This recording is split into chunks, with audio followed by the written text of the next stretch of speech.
sesi kelima ya, penilaian sumber daya alam 1. Hari ini kita akan lebih santai dari kemarin ya. Kalau kemarin teman-teman sampai deadline ya, sampai apa namanya melakukan review ke 100 halaman lebih gitu kan ya.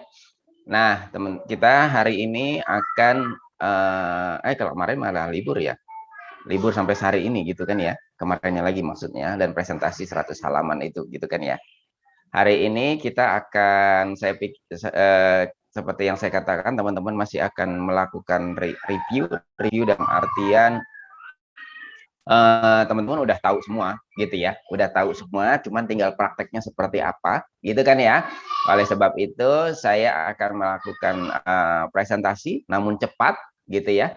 Setelah itu hari ini teman-teman akan melakukan summary dan presentasi lagi untuk minggu depan gitu ya, tentang bagaimana pemilihan gitu ya, pemilihan practical guide, gampang practical guide gitu ya. Practical guide yang diberikan oleh seseorang, saya pikir sangat bermanfaat gitu ya. Ketika kita memilih discount factor gitu ya, berapa sih discount factornya yang bagus gitu ya, kalau menurut pengalaman dia gitu ya, karena dia udah sering melakukan penelitian tentang hal ini gitu kan ya. Ya, saya minta gimana? Berarti setiap grup gitu ya. Saya minta nggak usah satu orang per orang gitu ya, karena saya lihat kemarin dengan grup teman-teman lebih bisa saling berdiskusi. Jadi saya minta berarti ada 7 grup nanti membuat hal yang sama ya, membuat hal yang sama yaitu membuat resume dan juga membuat presentasi, gitu kan ya. Membuat resume dan juga membuat presentasi, papernya nggak banyak gitu ya, hanya sekitar 25 25 mungkin nggak nyampe gitu ya, 25 halaman. Tetapi saya pikir bagus karena saya lihat itu bahkan sampai di cite sampai 277 orang paper gitu ya. Berarti apanya di 277 paper? 277 paper lain yang sudah terpublikasi itu menyebutkan nama dia. Gitu kan ya. Berarti potensi paper yang sangat bermanfaat buat teman-teman, terutama berhubungan dengan discount factor yang kita pelajari hari ini. Sedangkan belajarnya, kalau saya lihat materinya ini rata-rata teori gitu ya, yang teman-teman sudah paham semua. Makanya saya coba cari nih gimana nih supaya teman-teman lebih advance daripada teori ini gitu kan ya. Jadi saya suruh minta buat paper tersebut gitu ya. Baik, untuk mempersingkat waktu kita melakukan presentasi dulu biar cepat selesainya. Discounting dalam penilaian ekonomi sumber daya alam, gitu kan ya, teman-teman sudah paham semua nih, kalau nggak salah di ekonomi SDA ada semua, bahkan sampai contoh-contohnya waktu itu gitu kan ya, sampai contohnya seingat saya seperti itu. Jadi secara teori ini nggak ada masalah nih harusnya. Mahasiswa mampu memahami konsep dan urgensi penerapan teknik discounting dalam penilaian ekonomi sumber daya alam. Overview kebijakan dalam pengelolaan sumber daya alam. Kebijakan atau program publik terkait pengelolaan dan pemanfaatan sumber daya alam seringkali melibatkan rentang waktu yang lama. Kita tahu kalau kita nanam pohon hari ini, ya, nanam pohon hutan hari ini, tidak tahun ini kita bisa menghasilkan, gitu kan ya. Bisa 10 tahun, 20 tahun kemudian, gitu kan ya, sehingga rentang waktunya sangat lama. Bahkan di teman-teman yang sudah mempelajari ekonomi sumber daya kehutanan, bahkan itu kita waktu itu mencontohkannya kalau nggak salah di buku sampai 1000 tahun gitu ya, 1000 tahun dengan beberapa kali putaran gitu kan ya, beberapa kali putaran, sehingga memang itu membutuhkan waktu yang sangat lama. Manfaat kebijakan bisa saja dirasakan di masa depan versus biaya kebijakan yang harus dibayarkan sekarang. Nah, kita tahu ada namanya, salah satu metodologinya adalah cost and benefit analysis, ya kan ya, analisis biaya dan manfaat. Ini yang berarti kita lihat biayanya keluar hari ini biasanya banyak gitu kan ya, tetapi manfaatnya tidak keluar hari ini gitu kan ya, manfaatnya tidak keluar hari ini, sehingga di situ kita tahu perlu adanya suatu discounting. Misalkan di sini dikatakan program penanaman atau pelestarian pohon akan memberikan dampak 30 sampai 40 tahun mendatang Apabila ditebang akan memberikan manfaat hasil penjualan kayu saat ini. Itu contoh aja, gitu kan ya. Maka pengambil kebijakan atau masyarakat cenderung memilih manfaat saat ini dan mengabaikan manfaat yang akan datang. Keputusan bersifat intertemporal atau antar waktu. Jadi teman-teman udah paham ya apa artinya sekarang intertemporal, gitu kan ya. Inter berarti antara, temporal itu tempo atau waktu, gitu kan ya. Sehingga antar waktu, maka diperlukan perbandingan biaya manfaat yang sepadan antar waktu, gitu kan ya. Nah, contohnya adalah di sini, gitu kan ya. Anda memilih uang 75.000 pada hari ini atau 75.000 tahun 2030 gitu. 2030 ininya T-nya 10 ya. Sekarang 2021. Oh iya benar juga ya. 2031 berarti harusnya ya. Nah, gitu kan ya. Di sini kita lihat gambar 75.000-nya lebih gede ya daripada gambar 75.000 tahun 2031 karena kita sudah melakukan discounting. Nah, di sini kita ada gambar kecil 10.000 nilainya itu lebih tinggi, semakin lama semakin menurun, gitu kan ya. Semakin lama semakin menurun. Saya pikir teman-teman udah paham semua akan hal tersebut, gitu kan ya. Bagaimana caranya, gitu kan ya, kita pakai present value. Nah, mengapa perlu discounting dalam penilaian sumber daya alam? Pemanfaatan atau konsumsi sumber daya alam secara individu atau kolektif akan berdampak langsung atau tidak langsung pada kualitas atau kuantitas sumber daya alam, sehingga mempengaruhi kesejahteraan masyarakat, gitu kan ya. Misalnya di situ dikatakan pencemaran, kepunahan biodiversitas dan lain-lain. Sehingga apa? Yang kita konsumsi sekarang, di sini contohnya tuh gambarnya konsumsi kayu sekarang itu menimbulkan biaya pada apa generasinya. Kalau di sini contohnya berarti apa?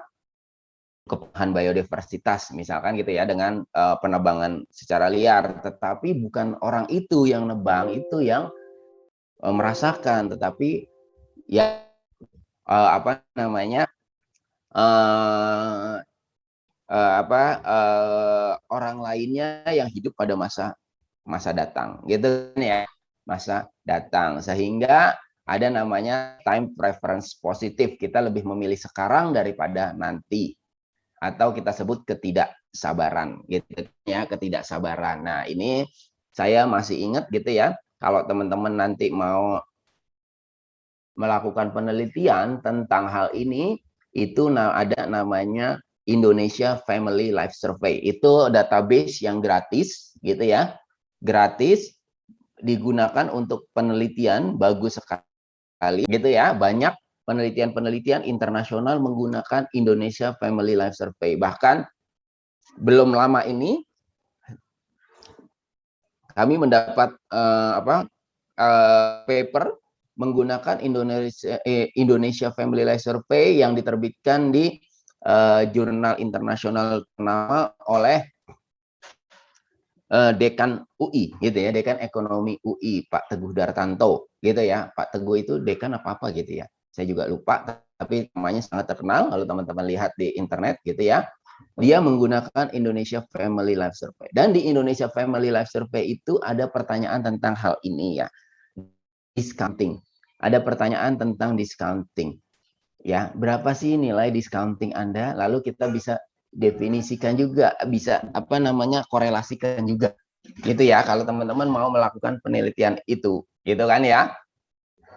Jadi kita bisa tahu orang yang makin tidak sabar biasanya nilai discountingnya semakin besar, gitu ya.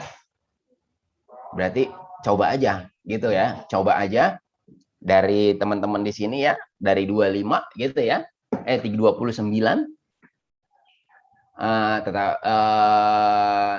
yang tidak sabar itu nilai discountingnya berapa, yang lebih sabar nilai discountingnya berapa, lalu dikorelasikan. Nah, kalau mau benar-benar melakukan penelitian bisa menggunakan Indonesia Family Life Survey untuk melihat time preference tersebut, gitu kan ya.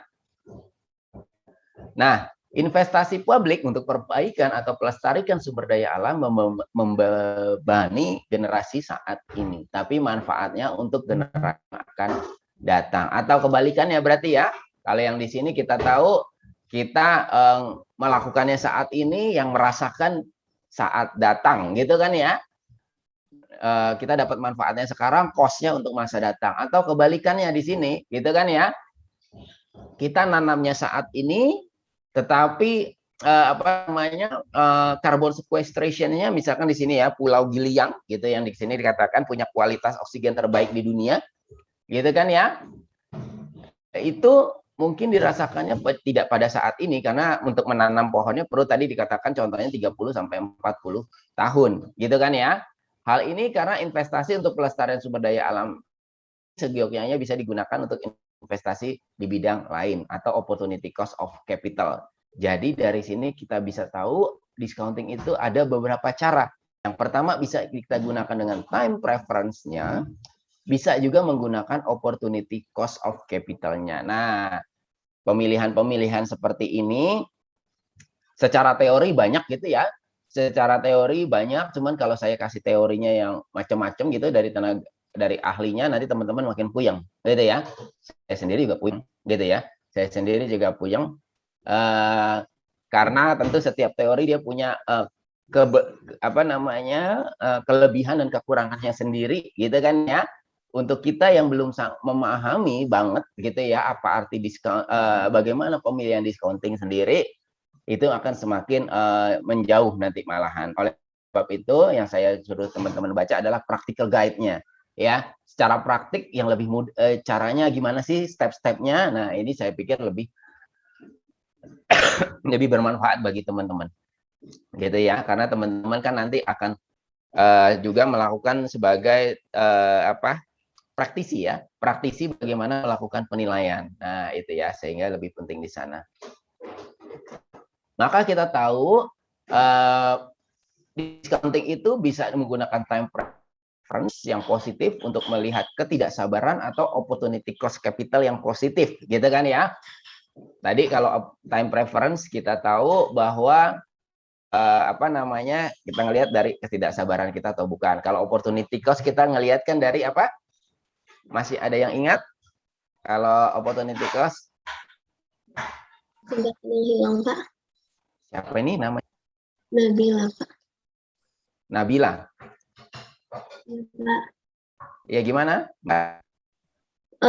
Opportunity cost itu menghitung biaya kesempatan yang hilang, Pak. Oh, contohnya gimana tuh? Biaya kesempatan yang hilang. Misalnya kalau misalkan aku punya uang 100.000 gitu, antara aku bisa tabung uang itu atau aku beli baju. Aku tabung, aku kehilangan kesempatan buat beli baju baru gitu, Pak, kurang lebih. Oh gitu ya. Oke, baik. Jadi mudahnya adalah tadi ya, antara baju baru dengan menabung, boleh juga gitu ya.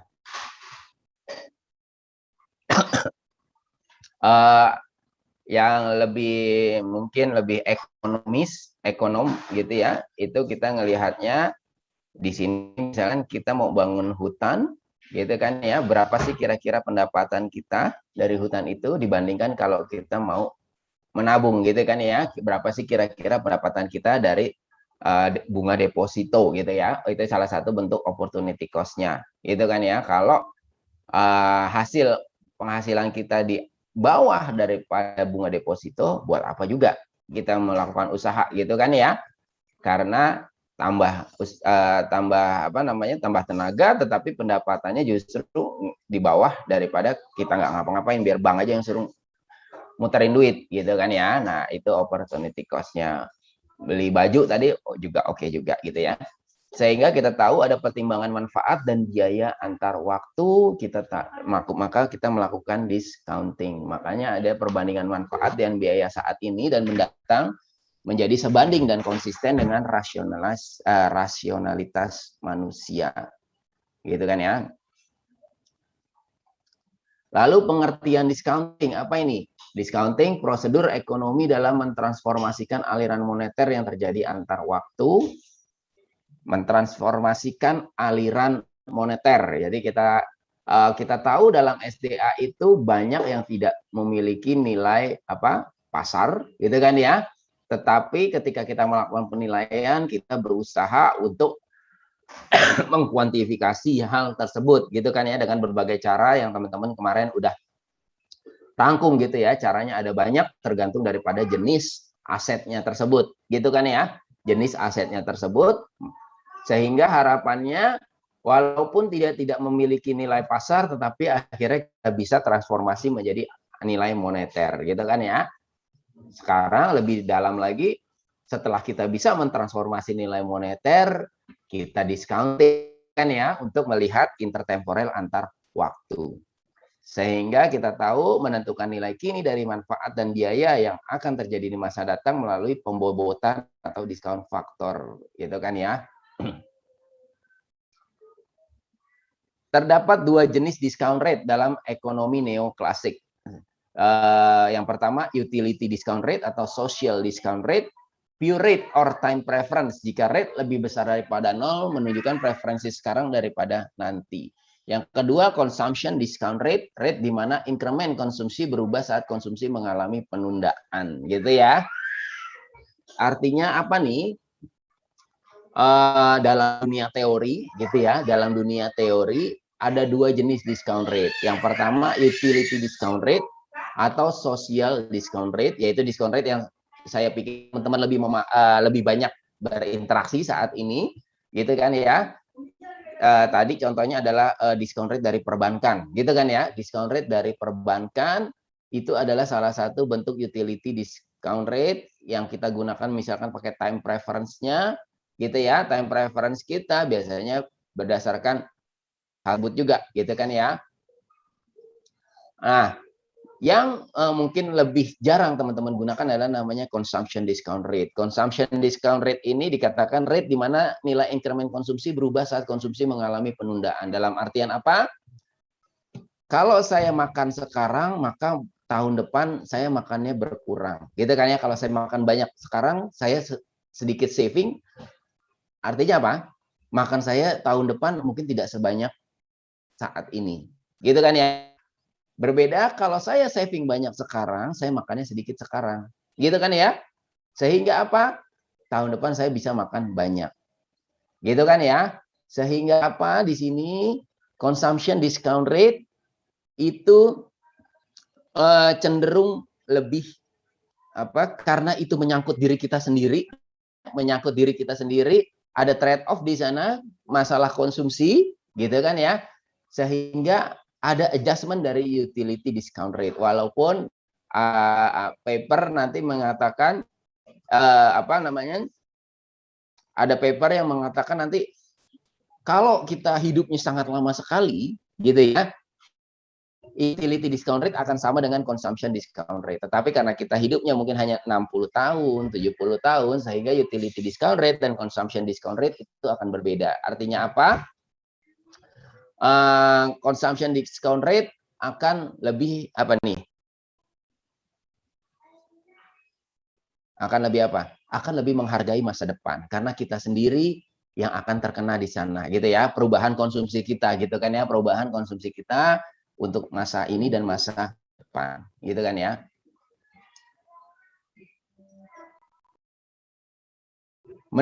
Kalau tadi menurut ekonomi neoklasik, menurut waktu ada intergenerational discounting, yaitu periode waktu pendek tidak mempertimbangkan generasi yang belum lahir. Nah, ini berarti contoh yang tadi kita ya, kalau kita hidup 60 tahun berarti cuma kita ngelihat konsumsi kita sampai konsumsi nanti meninggal 60 tahun, gimana biar bisa kita smooth consumption-nya gitu ya, nggak dalam artian oh sekarang saya bisa keluar negeri terus gitu kan ya, bisa makan pizza terus, tetapi begitu pensiun saya harus apa, ngambil gaji yang cuma 500.000 karena tinggal gaji pokok ya, naik sepeda 10 km ke bank gitu kan ya.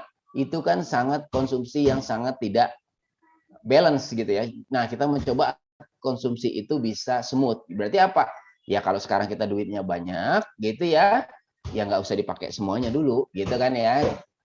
Ditabung atau digunakan untuk investasi sehingga di kemudian hari walaupun mungkin kita ada penurunan tapi penurunannya tidak seperti saat ini. gitu ya, tidak maksudnya tidak jauh-jauh daripada saat ini. Nah, itu periode waktu yang pendek. Ada periode yang panjang yang namanya intergenerational, gitu kan ya, discounting. Periode yang sangat panjang mempertimbangkan generasi yang belum akhir. Nah, ini yang tadi kita coba ya. Misalkan kita lihat periodenya adalah 1000 tahun, gitu kan ya. Gimana nih kira-kira dalam 1000 tahun bisa seperti apa, gitu kan ya. Kita udah tahu teknik discounting menggunakan present value, yaitu tinggal dibagi 1 plus R pangkat T. Ya, ini nggak usah dijelasin lagi, semua teman-teman udah paling ahlinya gitu kan ya. Sehingga kita tahu present value tinggal dibagi dengan discountnya 1 plus R pangkat T jadinya berapa. Gitu kan ya. Ada discounting, ada compounding. Ini juga saya pikir teman-teman udah paham semuanya. Kalau compounding tinggal di 1 plus R pangkat T-nya dipindahin ke sebelah kiri, berarti kan ya. Berarti tinggal jadinya dikali. Kalau tadinya dibagi jadi dikali. Teknik yang banyak digunakan salah satunya adalah net present value. Artinya apa? Teman-teman juga di ekonomi sumber daya alam juga sudah mempelajari ini, gitu kan ya. Sudah mempelajari ini, yaitu tinggal benefitnya dikurang cost-nya berapa, gitu kan ya, dibagi dengan discount rate-nya, sehingga kita tahu NPV-nya berapa. Nah, ini adalah contohnya ya. NPV, NPV, NPV, NPV, NPV, gitu kan ya. Dapat present value benefit, di sini ada cost, NPV, NPV, cost-nya adalah di sini 1000 dikurang 740, maka present value-nya adalah 319. Gitu kan ya. Ini sampai sini nggak ada kendala kan ya? Bisa semua ya. Nah, pemilihan discount rate. Nah, ini yang terkait dengan paper ya. Karena saya pikir kalau hitung-hitungannya teman-teman udah jago, sekarang yang benar itu discount rate-nya kita pilihnya gimana sih? Nah, itu yang justru yang banyak orang berspekulasi gitu kan ya, perdebatan banyak di sana. Discount rate diperlukan sangat penting untuk perencanaan anggaran, pembangunan regional, maupun pengelolaan sumber daya alam. Semakin tinggi discount rate menunjukkan kita akan menilai lebih konsumsi saat ini daripada, ini saya matikan dulu aja nih.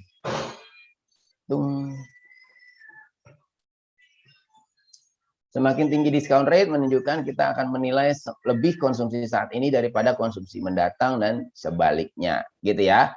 Di Indonesia tidak ada penentuan secara resmi discount rate untuk valuasi sumber daya alam. Bukan hanya di Indonesia sebenarnya ya, di dunia juga nggak ada, gitu ya. Karena pertimbangannya sangat banyak, gitu ya. Perdebatannya sangat besar, makanya saya pilih tadi paper adalah practical guide-nya, gitu ya. Bukan berarti practical guide ini nggak ada juga yang melakukan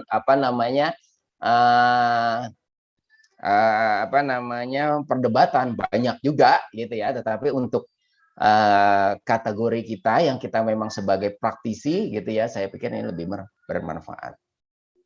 Nah, apa yang dapat digunakan sebagai acuan untuk menentukan discount rate yang tepat? Ada banyak ya, ada banyak yang kalau di ekonomi sumber daya alam kita tahu ini digunakan untuk apa dulu gitu kan ya, sehingga tadi kita tahu ini mau pakai opportunity cost atau pakai time preference gitu kan ya. Selain itu kita juga lihat faktor-faktor apa lagi yang bisa mempengaruhi. Yang pertama suku bunga pinjaman. Ya kan, suku bunga pinjaman kita tahu tadi kalau kita mau investasi, kalau di bawah nilai investasi kita ternyata di bawah suku bunga pinjaman, buat apa gitu ya, mendingan ditabung aja di bank gitu kan ya. Nah, yang kedua tentu social rate of time preference tadi gitu kan ya. Suku bunga obligasi negara jangka panjang, bunga rata-rata beberapa tahun misalnya yang digunakan gitu kan ya. Kelemahannya apa? Di sini dikatakan kelemahannya macam-macam ya, dua ini. Yang pertama adalah kadang bunga itu sudah merupakan ada distorsinya. Distorsinya berarti ada misalkan ada pajaknya, baik pajak yang ditambahkan atau dikurangkan gitu kan ya. Terkait juga ada inflasinya.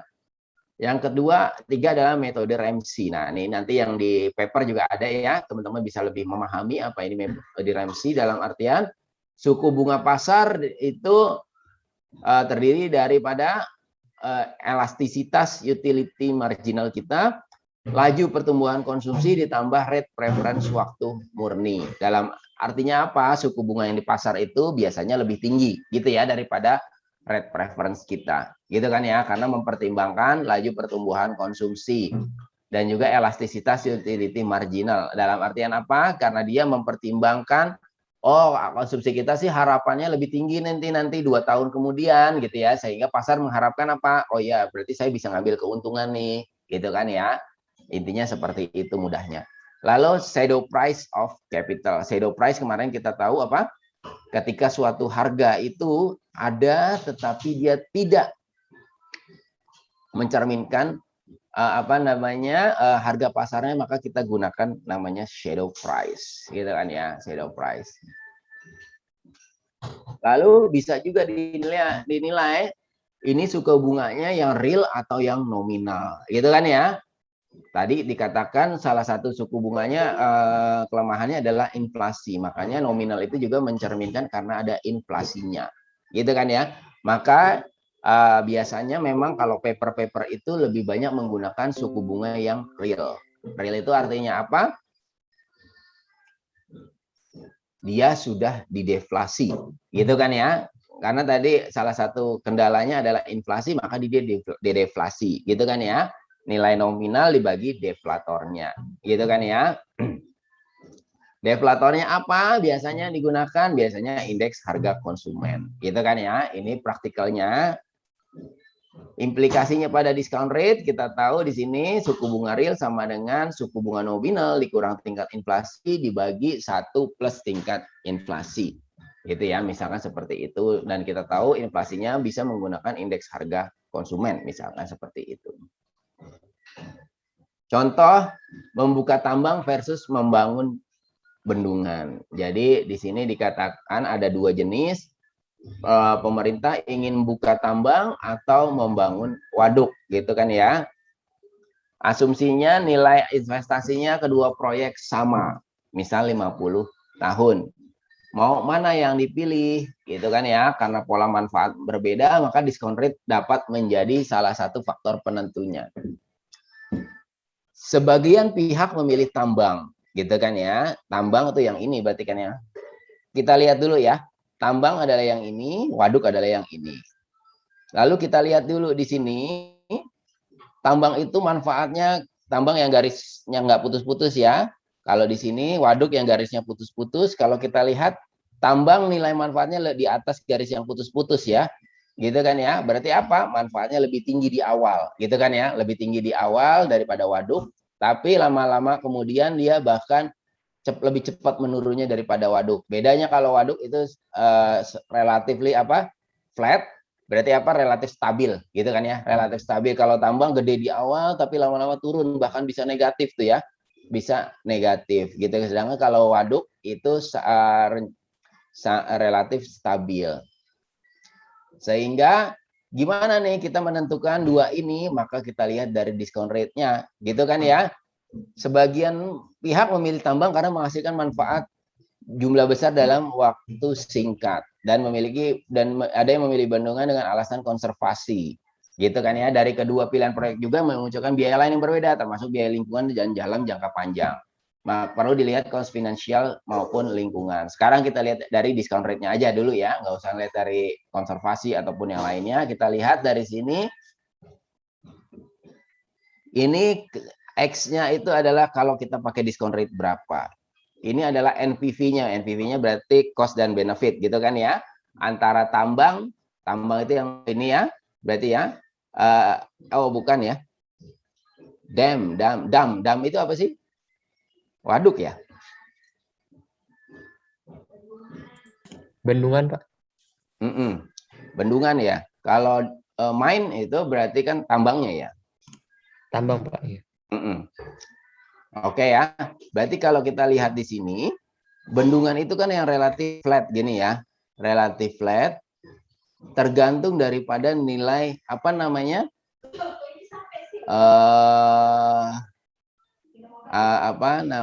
ini nilai daripada discount rate-nya, gitu ya. Kalau discount rate-nya kecil, maka NPV daripada waduk itu tinggi, gitu kan ya. Tetapi kita lihat karena dia flat, semakin dia besar di apa namanya di awal, semakin dia flat bentuk garisnya, maka NPV-nya semakin cepat menurun gitu ya. Bahkan kalau udah di atas berapa nih 12% kali ya, 12% bahkan dia NPV-nya negatif karena flat ini. Beda dengan tambang gitu kan ya. Tambang karena dia awalnya besar manfaatnya sehingga walaupun NPV-nya dia adalah di atas sampai di atas 15% dia masih positif. Di sini ada titik pertemuan ya. Mungkin sekitar 8-9% gitu kan ya yang menyebabkan NPV tambang dengan NPV bendungan gitu ya. Itu mirip gitu ya, sama sekitar 500 mungkin 500 juta US dollar gitu kan ya. Nah, di sini sehingga kita bisa tahu kita mau milih yang mana tergantung diskon rate-nya. Gitu kan ya. Kalau diskon rate-nya di bawah 8, mungkin kita pilihnya bendungan. Gitu kan ya. Tetapi kalau diskon rate-nya di atas 8, mungkin kita bisa pilih tambang. Saya lupa melulu main itu tambang. Gitu kan ya. Nah, bisa seperti itu. Tetapi tentu ada yang lain lagi gitu kan ya. Ada kepentingan yang lain lagi, misalkan tadi alasan konservasi gitu kan ya, lalu pajak-pajak yang lainnya gitu kan ya. Oke, itu contohnya bagaimana kita melihat pentingnya discount rate. Sehingga kita tahu sumber daya alam merupakan aset atau modal pembangunan yang bersifat intertemporal antar waktu dan juga menimbulkan marginal user cost, biaya marginal pengguna, di mana penundaan atau percepatan pemanfaatan sumber daya alam akan menimbulkan biaya bagi pengguna. Misal, jika sumber daya ikan tidak diambil saat ini, akan memberikan manfaat di masa yang akan datang, tetapi menimbulkan biaya pengguna saat ini. Sebaliknya, jika terlalu cepat diambil saat ini, akan menimbulkan biaya di kemudian hari karena ikan langka. Gitu kan ya? Sehingga itu adalah review singkat tentang discount factors yang saya pikir teman-teman udah banyak juga. Saya pikir yang sangat bermanfaat yang ini ya. Ini karena saya pikir bagus sekali gitu ya, real. Ini proyek real gitu ya. Kapan kita harus milih game, kapan kita harus milih main. Gitu kan ya. Suatu penelitian yang bagus dan nanti makanya saya minta untuk melakukan summary dan juga teman-teman presentasi besok gitu ya. Yang saya panggil presentasi yang mana tentu secara acak lagi gitu kan ya, satu grup saya acak untuk melakukan presentasi. Baik, berarti itu aja ya pertemuan kita hari ini. Setelah ini saya akan posting gitu ya, saya akan posting tugasnya. Silakan teman-teman melakukan, silakan mau mengerjakan saat ini biar langsung selesai gitu kan ya, atau batasnya adalah seperti biasa sebelum kuliah minggu depan gitu ya. Sampai sini ada pertanyaan dulu? Pak, izin bertanya. Iya, Mbak Sasha, gimana Mbak Sasha? Pak, apakah setiap keputusan yang bersifat intertemporal itu selalu memiliki dampak yang lebih buruk di masa mendatang, Pak? Kayak misal tambang atau mungkin penebangan hutan gitu, apa selalu seperti itu? Oke, baik, itu pertanyaan bagus ya. Apakah suatu yang bersifat intertemporal itu akan lebih buruk gitu ya? Banyak memang seperti itu gitu ya, tetapi sebenarnya enggak juga. Yang ramai sekarang apa? Keputusan untuk membuat pabrik mobil listrik gitu ya, baterai mobil listrik. Itu menyebabkan apa? Intertemporal yang panjang itu. Ya kan? Dengan pembuatan pabrik sekarang biayanya besar. Gitu kan ya? Berarti negatifnya besar. Gitu kan ya? Tetapi lama-kelamaan benefit baik dari dia sendiri maupun sosialnya dari dia perusahaannya akan lama-lama meningkat penjualannya. Yang kedua sosial mobil non listrik akan berkurang sehingga polusi akan berkurang, gitu kan ya. Itu contohnya aja, gitu ya. Sehingga hal tersebut akan membuat intertemporal yang yang berakibat baik di masa mendatang, gitu Mbak Sasha. Memang kalau sekarang kita lihat banyak yang berakibat buruk gitu ya, contoh-contohnya. Gitu Mbak Sasha. Baik, Ada Pak. lagi? Terima kasih, Pak. Pak, saya izin bertanya, Pak. Iya, Mas Radit, gimana? Tadi kan Bapak menyebutkan bahwa kalau sumber daya alam itu kan sebenarnya manfaatnya kebanyakan diterima itu di jangka panjang ya Pak. Maksudnya bisa bahkan 30-40 tahun. Nah, sementara kita kan melakukan discounting itu Pak. Tapi kan sebetulnya kalau kita discounting itu kan ada penggunaan teknik untuk memproyeksi Pak ya. Nah, sementara kalau kita proyeksi dengan jangka waktu tertentu bahkan panjang kan ada kecenderungan terjadi bias itu Pak. Nah, sehingga kan berdampak pada opini nilai dari yang kita lakukan itu bagaimana ya Pak, dan apa sebenarnya antisipasi yang bisa dilakukan Pak? Terima kasih Pak. Baik, itu pertanyaan yang benar banget gitu ya. Benar banget. Jadi karena jangka waktunya panjang, 30-40 tahun tadi contohnya gitu ya. Kita menggunakan discount rate salah gitu ya, sangat mungkin sekali. Gitu kan ya? Sangat mungkin sekali. Kenapa nggak mungkin? Dan semakin panjang waktunya, ketidakpastiannya juga akan semakin besar, gitu ya. Ketidakpastiannya juga akan semakin besar. Nah, apakah kita bisa memastikan suatu ketidakpastian itu? Nggak bisa. Yang ada kita bisa melakukan mengantisipasi, mengestimasi bagaimana kepastian di masa akan datang. Gitu kan ya? Makanya kemarin saya kasih contoh, Indonesia itu sudah punya roadmap sampai 2045, gitu ya.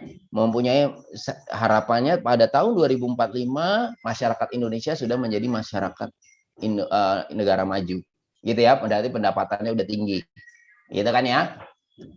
Nah, antisipasinya seperti itu. Kita membuat roadmap. Oh, 5 tahun kita membuat ini, 10 tahun kita membuat ini, 15 tahun kita membuat ini sampai 2045, gitu ya.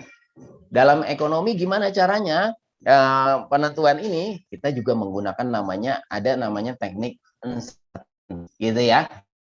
Itu ada banyak caranya ya, pakai probability uncertainty gitu ya.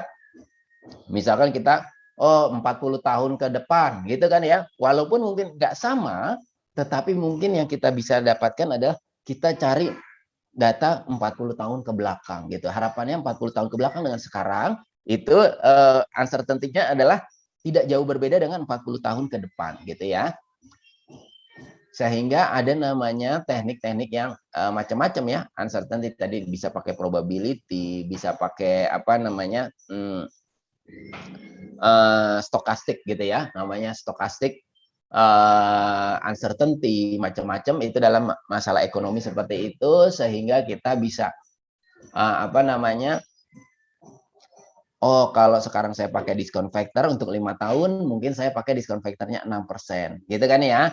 Tetapi kalau saya pakai 10 tahun, misalkan saya pakainya 5% atau 7%, gitu ya, tergantung uncertainty itu. Atau kita bisa juga pisahkan, 5 tahun saya pakai 5%, dari 6 sampai 10 saya pakai 5,5% atau 4,5%, gitu ya, tergantung uncertainty yang kita dapatkan. Namun biasanya uncertainty-nya lebih tinggi ya, kalau semakin panjang, jadi biasanya dialokasikan dengan yang lebih besar, gitu. Apakah mungkin kita salah setelah melakukan hal itu? Sangat mungkin, gitu kan ya, sangat mungkin. Kenapa nggak mungkin, gitu ya? Tetapi itu yang sudah kita usahakan, dan kita tadi ingat juga kita sudah menggunakan roadmap ya, roadmap. Contohnya Indonesia sudah mempunyai roadmap, harusnya tahun 2021 ini kita mau XYZ gitu ya. Ternyata karena ada COVID kita kembali ke ABC, gitu kan ya. Tetapi karena kita udah punya roadmap untuk 2025, gapnya itu, wah gimana nih kita memperbaiki dari ABC ke XYZ. Duh, maaf. Saya itu lagi batuk ya. Saya itu lagi batuk jadinya seperti ini. Jadinya seperti itu, Mas Radit. Memang kepastian itu sangat besar, oleh sebab itu salah satu fungsinya yaitu dengan menerapkan discount rate ini gitu ya. Yang sulit adalah bagaimana cara menerapkan discount rate yang pas, gitu kan ya. Nah, itu yang di paper semoga bisa membantu. Gitu Mas Radit. Makasih ya. Baik Pak, terima kasih Pak atas penjelasannya. Ada lagi? Pak, saya mau tanya Pak, sebenarnya lebih Mbak Hana, ya. penasaran untuk kayak tadi pilihan untuk pembukaan tambang dan konservasi itu kan yang dihadapkan pada pemerintah gitu Pak.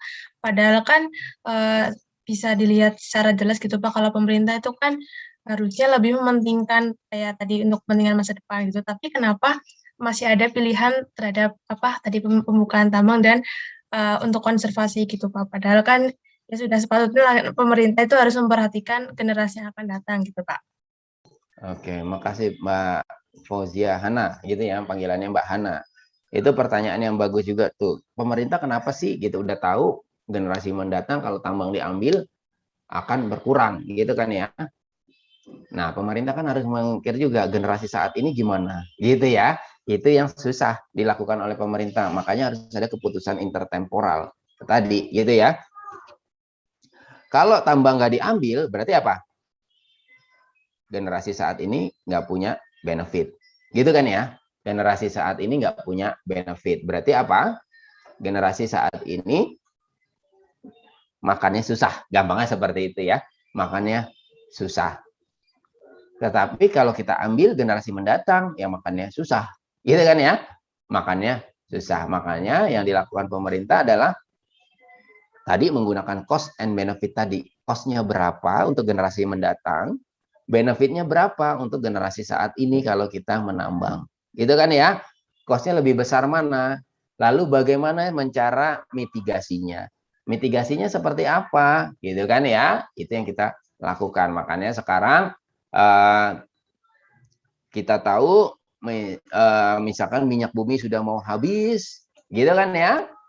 Dilakukan penggunaan solar panel, gitu kan ya? Pembatasan juga gitu kan ya, minyak bumi nggak boleh diambil lebih dari berapa juta metrik misalkan gitu ya, metrik ton misalkan, ada pembatasan juga. Dan sebagian daripada itu misalkan ya, biaya dari pendapatan minyak bumi direinvestasikan untuk apa namanya, misalkan untuk tadi ya penggunaan mobil listrik gitu kan ya, sehingga lama-lama apa harapannya ekstraksi daripada minyak bumi akan berkurang. Ini sama contohnya seperti yang kemarin, Mbak. Apa namanya? Kenapa juga pemerintah ngizinin pabrik yang mempolusi udara, gitu ya? Padahal kan kalau ada polusi ada yang sakit, gitu kan ya? Karena pemerintah juga mikirin kalau itu perusahaan, gitu ya, tidak bergerak, maka banyak orang yang nggak punya kerja, gitu ya, nggak punya kerja, sehingga apa? Banyak juga yang sakit, tapi sakitnya bukan karena polusi, sakitnya karena nggak punya duit, gitu kan ya, sakitnya karena nggak punya duit, sehingga disitulah trade off yang harus dilakukan pemerintah, gitu kan ya. Dan bersamaan juga ada mitigasinya, misalkan ya tadi ya kita tahu misalkan disuruh misalkan pabriknya kalau saat ini belum bisa karena dia pabrik baru ya oke lah, nggak apa-apa, tapi dipaksakan ya dikasih peraturan misalkan polusinya nggak boleh lebih dari ini. Caranya seperti apa? Misalkan jam kerjanya gitu ya, jam kerjanya cuma sampai jam berapa. Nanti setelah itu dikasih insentif lagi sama pemerintah. Kalau sekarang jam kerjanya 5 jam per hari, mau nggak jadi 10 jam per hari, gitu kan ya. Tetapi dia harus beli mesin ini gitu ya yang lebih ramah lingkungan gitu kan ya. Nah, itu sebenarnya cara-cara pemerintah melakukan trade off sehingga apa? Yang dapat kerjaan juga ada, yang lama-lama polusinya berkurang juga ada. Gitu Mbak Hana. Baik Pak, terima kasih Pak. Ya. Oke. Udah ya? Saya izin bertanya, Pak. Oh, masih ada ya. Oke, Mas Wahyu, gimana Mas Wahyu? Saya lebih tepatnya penasaran sih, Pak ya. Kan kalau Indonesia ini kan komoditasnya banyak, Pak. Jadi Indonesia itu nggak kekurangan komoditas, baik batu bara sampai nikel, kira gini Pak, apakah ada trade off Pak antara negara maju ingin menjadi negara maju dengan penggunaan komoditas Pak? Seperti kalau saya lihat kan Cina kan Pak, Cina kan itu penghasil batu bara terbesar, tapi dia juga konsumsi batu bara terbesar, dia dari impor ekspornya gitu Pak. Terus Cina kan kayak dia emang mau menjadi negara maju, tapi sumber dayanya dikuras habis sampai ada pencemaran lingkungan. Jadi emang ada trade off Pak, supaya kita jadi negara maju dengan mengorbankan lingkungan itu Pak. Oke, baik. Makasih Mas Wahyu. Saya juga penasaran tuh, gitu ya. Ada nggak pengorbanan itu, gitu ya? Trade off itu, gitu ya.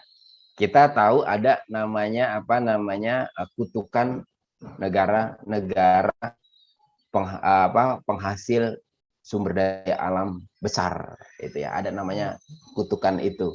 Artinya apa? Negara-negara yang penghasil sumber daya alam tetapi ekonominya nggak bagus-bagus amat ternyata, gitu ya. Kenapa? Karena sumber daya alam itu ada dua kendalanya. Yang pertama apa? Yang satu bisa habis, gitu kan ya. Yang kedua apa? Nilainya volatile. Harganya bisa naik turun, gitu ya. Naik turunnya besar. Jadi kalau naiknya tinggi, tiba-tiba orangnya kaya semua, gitu ya. Ketika dia udah kaya, gimana? Ya gampangnya Mbak Sinta, gitu kan ya. Mbak Sinta kalau jajannya dikasih sama orang tuanya 100.000 per hari, maka makannya akan McDonald terus, gitu kan ya. Nah, ahli tambang, gitu ya, harganya turun 50%, gitu kan ya. Mbak Sinta, maka penghasilannya juga dikurangin tuh, gitu kan ya. Tadinya 100.000 jajannya, sekarang tinggal 10.000, gitu kan ya. Nggak cukup nih beli McDonald's, gitu kan ya. Tetapi orang kalau udah biasa konsumsi McDonald's, makan warteg tuh nggak enak rasanya. Gitu kan ya? Makan warteg itu nggak enak rasanya, sehingga apa? Dia akan merasa suffer. Gitu ya? Akan merasa nggak enak banget nih rasanya saya sekarang jadi makan warteg gitu ya. Jadi merasa tadinya saya jadi princess gitu ya, merasa princess, sekarang jadi merasa sangat di bawah sekali. Gitu kan ya? Sehingga akan ada penurunan kesejahteraan yang tinggi. Nah, itu bentuk-bentuk namanya kutukan gitu ya. Negara-negara banyak ya, terutama negara-negara di Timur Tengah sana ya yang penghasil banyak minyak bumi, ternyata banyak berperang dan lain-lain, gitu kan ya.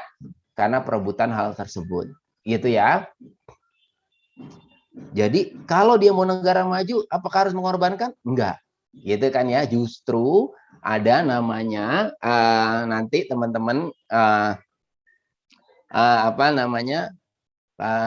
kurva gitu ya yang menggambarkan, kita tahu ya, justru kalau udah negara maju gimana? Sumber daya alamnya akan mulai meningkat lagi. Kenapa? Karena dia sudah berubah ya. Dia sudah berubah penggunaannya dari sumber daya alam mencoba untuk melakukan sumber-sumber terbarukan ya, sumber-sumber daya yang terbarukan gitu ya, sehingga ada kurvanya tuh seperti ini melengkung gitu ya, seperti U kebalik. Jadi awal-awal ketika negara-negara itu masih mulai berkembang, memang dia banyak mengandalkan sumber daya alam karena itu gampang gitu kan ya, itu yang gampang gitu kan ya. Gampangnya Mbak Sinta dari Lampung gitu kan ya, tanam apa aja jadi gitu kan ya, tanam apa aja jadi gitu kan ya, sehingga itu yang mudah. Tetapi lama-kelamaan orang akan mikir gitu ya, waduh lama-lama habis nih, maka akan timbullah di sana ketika dia income-nya sudah besar, dia bisa investasi besar, dia mulai melakukan investasi juga di sumber daya yang terbarukan gitu kan ya, sehingga mulai menurun lagi gitu ya penggunaan sumber daya alamnya. Penggunaan sumber daya alamnya menurun lagi. Contoh yang paling banyak digunakan saat ini adalah apa? Uni Emirat Arab dan Qatar. Ya. Qatar itu bukan negara miskin. Ya, kita tahu Qatar negara kaya banget, gitu kan ya. Tetapi dia juga bukan negara sebenarnya yang nggak punya sumber daya alam. Ya, dia negara yang sumber daya alamnya besar, gitu ya. Tetapi dia cerdas. Artinya apa? Ya awal dia pakai tuh sumber daya alam, tetapi lama-kelamaan dia mereinvestasikan hasil dari sumber daya alamnya kepada industri dan jasa. Gitu ya. Industri dan jasa sehingga sekarang dia jadi apa? Pelopor di dunia. Gitu kan ya. Banyak perusahaan gedung-gedung di Amerika Serikat, di New York itu punya orang Qatar. Gitu kan ya. Punya orang Qatar banyak. Kalau nggak salah sepak bola juga ya, klub-klub sepak bola itu dipunyai oleh Qatar, gitu kan ya, sehingga dia bisa merubah image-nya dia yang tadinya adalah negara penghasil sumber daya alam sekarang menjadi negara industri, gitu ya, negara industri, sehingga dia apa, semakin kaya dan dia semakin bersahabat juga dengan sumber daya alamnya, gitu Mas. Terima kasih Pak. Oke. Sudah kali ya? Saya udah batuk-batuk melulu nih. Ya, karena saya lagi flu berat sekarang. Baik, kalau udah nggak ada lagi. Mungkin ada lagi ya, cuman nggak enak karena saya udah bilang kayak gitu tadi ya. Kita ketemu lagi minggu depan. Setelah ini saya akan upload gitu ya. Silakan teman-teman mulai bisa mengerjakan, tapi waktunya sampai ya sebelum kita kuliah minggu depan. Baik, itu aja buat dari saya ucapkan terima kasih. Kita ketemu lagi minggu depan. Wassalamualaikum warahmatullahi wabarakatuh. Waalaikumsalam warahmatullahi wabarakatuh. Terima kasih, Pak. Terima kasih Pak. Pak. Terima kasih Pak. Terima kasih, Pak.